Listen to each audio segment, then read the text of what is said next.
You know, a little nod to Bob Wills doesn't hurt when you're going to head down to Austin. Even though it's Mick, said he learned this song from I learned this song from Waylon Jennings. Down to Austin we go. Once again, we're going to visit with Kate Lincoln-Goldfinch, CEO and owner of Lincoln-Goldfinch Law Firm down in Austin, Texas. Kate, good to see you again. How are you?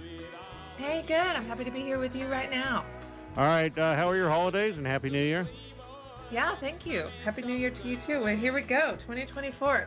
All right. There are a number of things we could talk about. We have 60 Republicans who went down to the border with Mexico to see the immigration crisis and all that. I'm not going to say it's not a problem. It is a huge problem. I'm sure they'll have it fixed by Monday. I have nothing but 100% confidence in the Republican in the House. There's that. There's also, which may be more troubling, this law passed by Texas legislature and signed by the governor that basically makes, all whack job law enforcement wannabe dudes into federal immigration officials. Is that how you see it? I see it as incredibly dangerous just because people will abuse it. It's going to give carte blanche to police officers in Texas to interrogate, arrest, detain, charge people for entering the country illegally because it creates crimes for entering the country illegally. And it goes even further to create a crime for people who fail to depart the country that carries a sentence of up to 20 years in prison. I mean, it's just incredibly heavy-handed. Very problematic. It's set to go into effect March 5th or March 6th. And I can tell you, I'm an immigration lawyer. I talk to immigrants all day long, every day. And every single person I have spoken to in the state of Texas is terrified. And many of them are contemplating leaving. And we will have an economic impact from this law for sure.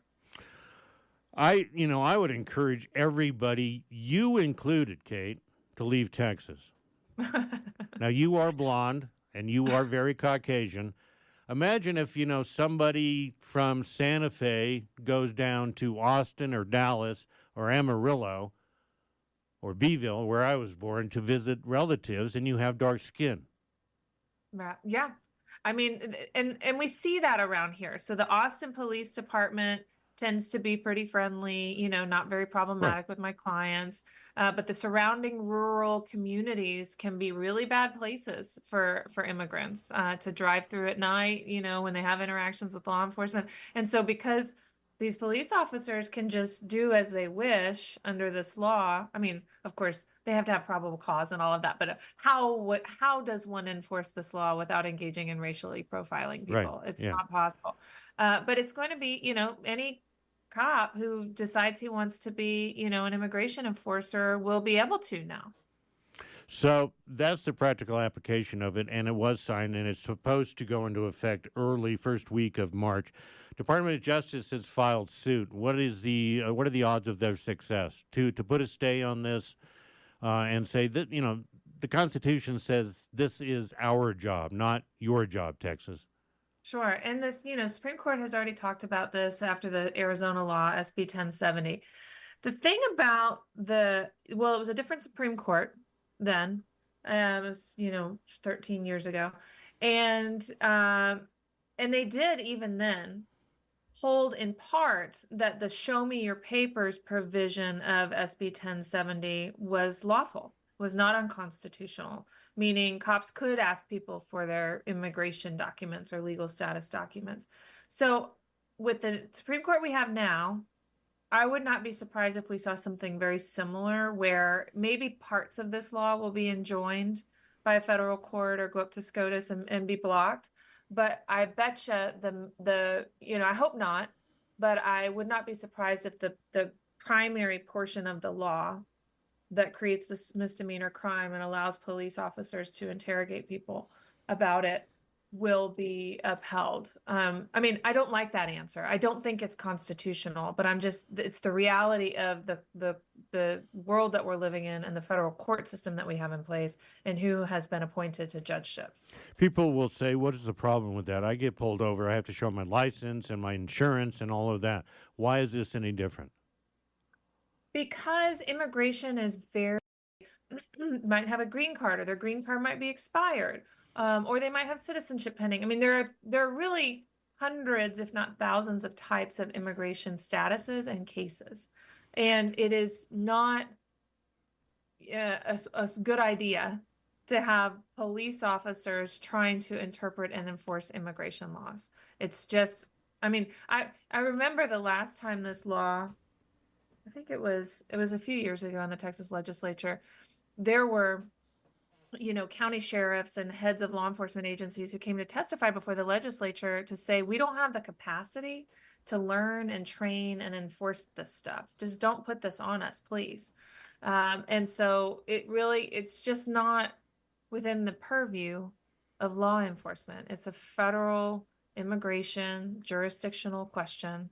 And like I said, if some police officer pulls over somebody in Dallas, how exactly is that officer going to ascertain or have probable cause that this person committed an immigration violation? They're going to have to racially profile people. So the way that the law will be enforced will be unconstitutional against migrants. And also, it's going to separate families. I mean, you think about like somebody's driving home from their job at the construction site, and maybe they're undocumented, but they've got a wife and kids at home. Mm-hmm. And we're going to pull them over and detain them for entering the country illegally, and then they don't come home to their kids that night. I mean, it's just not good use of law enforcement resources. Kane Lincoln-Goldfinch is our guest. She's an attorney down in Austin, Texas. She's owner and CEO of her own law firm, Lincoln-Goldfinch in Austin, Texas. You have a website yet? Sure. It's Lincoln-Goldfinch.com. All right. Imagine, if you are dark-skinned and maybe, not all that prosperous, and you're walking through a neighborhood, going to the grocery store with your children, in San Antonio, which is closer to the border than you are, right? A little bit. Or Corpus Christi, or Brownsville, or Beeville, or El Paso. You're walking down the street going to get a loaf of bread and some milk, and the fear that you're going to have. I mean, even if you are 10th generation American, but even if, you are not as any of those immigrant classifications you just gave us, the fear that you're going to live under.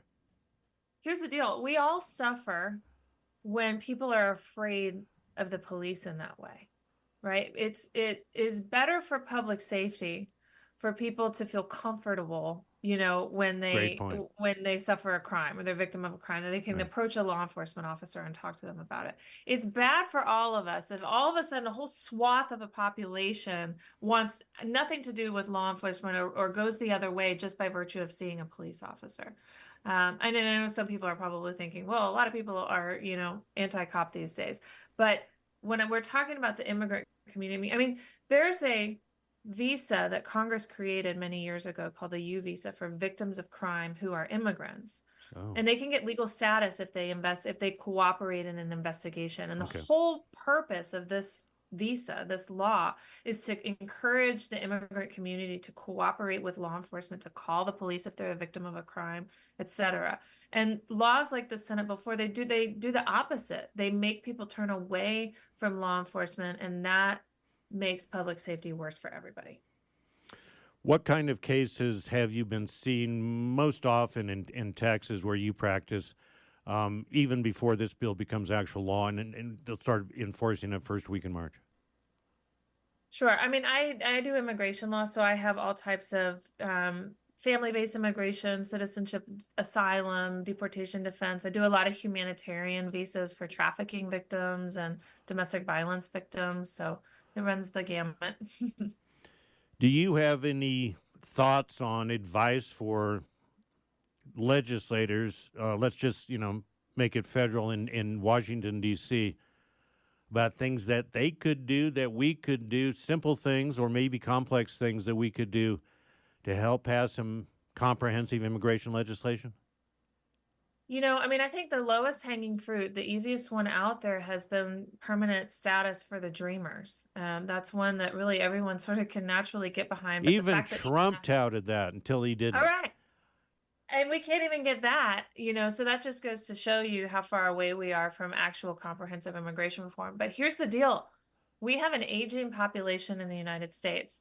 The baby boomers are all going to need to be cared for here pretty soon. We cannot fill these jobs in the US on all levels of the skill spectrum. So it is agriculture, it is construction, it is, a hospitality industry, but also in the semiconductor industry, high tech stuff.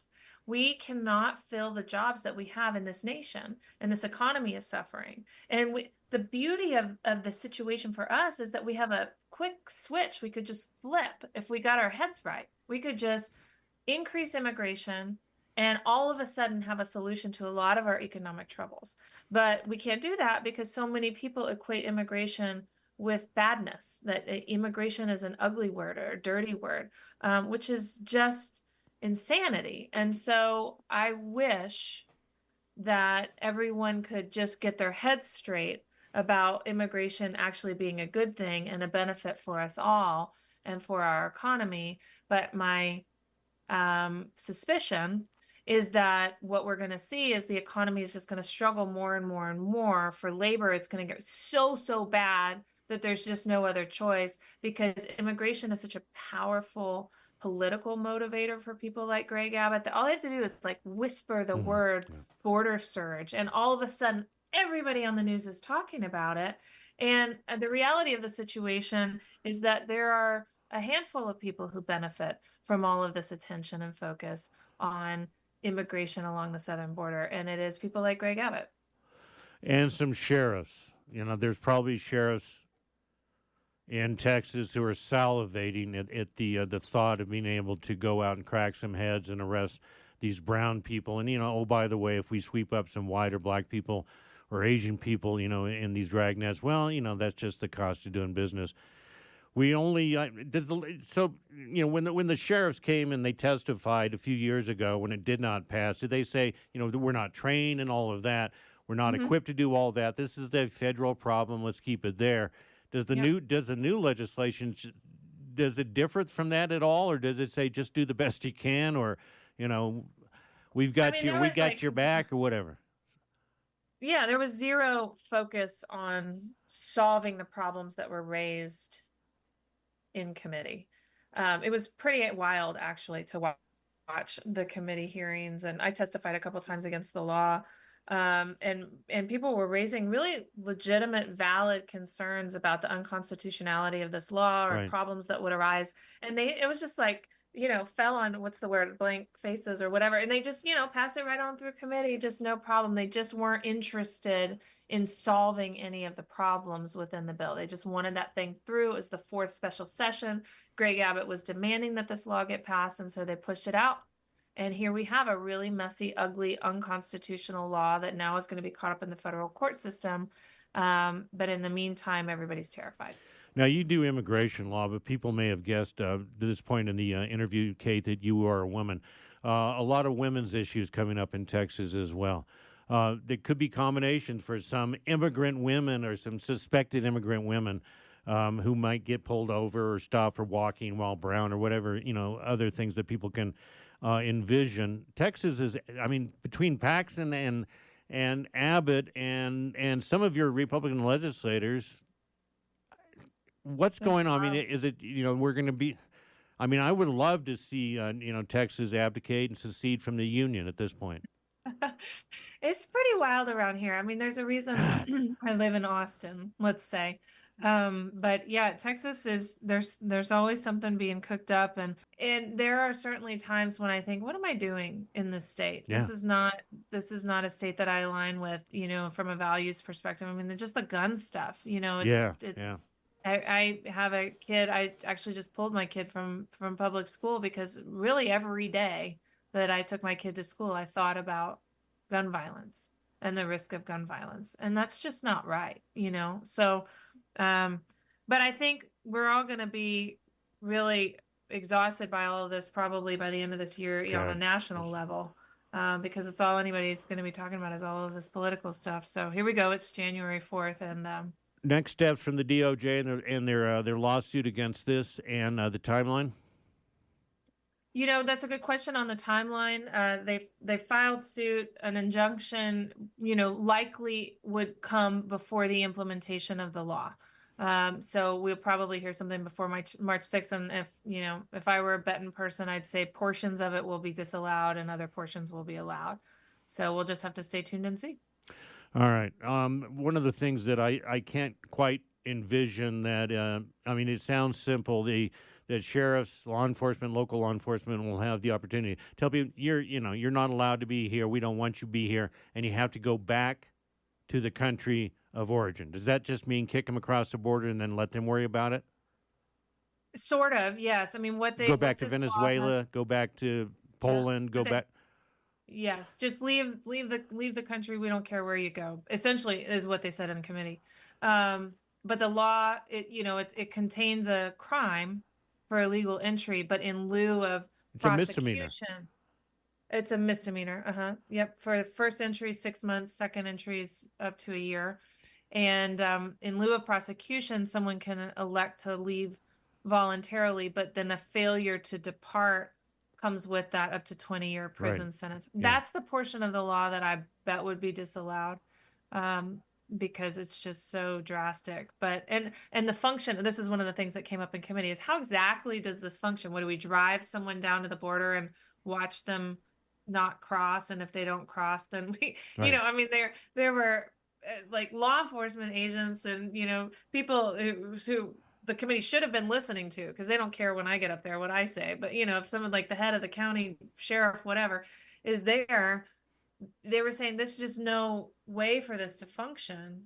So how do we even enforce this law? And that was one of the points that the committee just didn't even concern themselves with. Yeah, but I can see some rednecks, hillbilly sheriffs down there just going, swim, sucker, and prodding them along with a few closely placed bullets. Kate, appreciate it. We may connect again soon, maybe around the time that this is supposed to take effect, first week of March. Thank you. Your website again, if people want to reach you? It's my last name, Lincoln like Abraham, Goldfinch like the bird, Lincoln-Goldfinch.com. She's a Lincoln lawyer. Thank you. Happy New Year. Thank you.